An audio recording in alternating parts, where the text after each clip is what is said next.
sommes aux Assises de Bien Vieillir 2024 au Stade de France, organisé par Idealco. Et nous sommes avec Jean-Benoît Poujeul, qui est le directeur général de la cohésion sociale. Bonjour. Bonjour monsieur.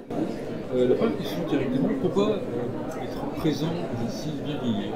Parce que le bien vieillir, c'est au cœur des missions de la direction générale de la cohésion sociale que je représente aujourd'hui. C'est une direction du ministère des Solidarités, qui a un champ d'activité qui est assez large, mais au cœur de ce champ d'activité, il y a la prise en charge et l'accompagnement de l'autonomie. Et le salon d'aujourd'hui, il met au cœur de ses préoccupations justement cette prise en charge et cette prévention de la perte d'autonomie. Donc c'est la direction qui, pour moi, gère en accompagnement des conseils départementaux tous les dispositifs de soutien au domicile ou en établissement qui concernent les personnes âgées dépendantes. Quels sont les messages que vous avez diffusés aujourd'hui? En écho précisément à cette notion de bien vieillir, le message que je voudrais porter, c'est celui de la prévention.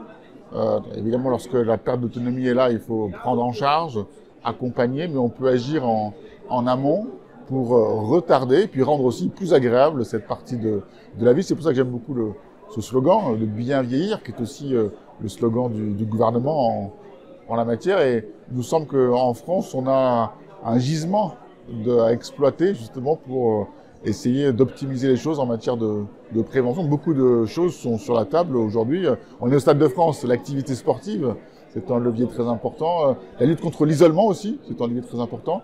Et toutes ces interventions, je dirais, non médicamenteuses, qui tiennent au mode de vie, à l'interaction sociale, à l'activité physique, en réalité, ont des effets très bénéfiques pour les personnes et permettent de prolonger la vie en bonne santé et de bien vieillir chez soi.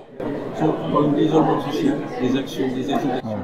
Des exemples d'action, dès cette année, nous mettons en place, ce qui était une annonce du président de la République lors de sa campagne, les 2 heures de lien social ou de convivialité. C'est 2 heures de plus pour les personnes qui bénéficient d'une intervention à domicile financée via l'APA. Même quand elles sont au plafond de leur prise en charge, elles pourront accueillir chez elles des personnes professionnelles de l'action, du soin, mais qui, au lieu de venir faire des gestes techniques, des interventions habituelles, viendront partager un moment, jouer à un jeu de société, discuter et créer du lien. Ce lien qui a du mal à trouver son chemin, en quelque sorte, lors des interventions plus classiques. Comment est-ce que les idées, les pistes d'action sont définies? On travaille de manière très partenariale, nous, avec l'ensemble du secteur. C'est une politique qui est décentralisée. Donc le principal intervenant, évidemment, c'est le conseil départemental.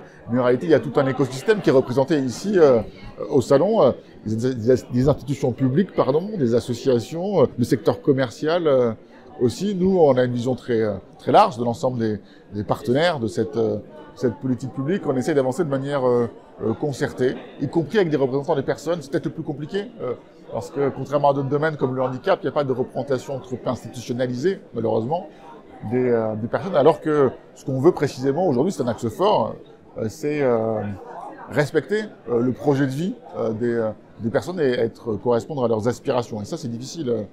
Et c'est aussi pour ça que c'est important d'avoir des salons comme aujourd'hui pour rencontrer tous les acteurs et trouver ensemble la bonne façon de répondre aux attentes.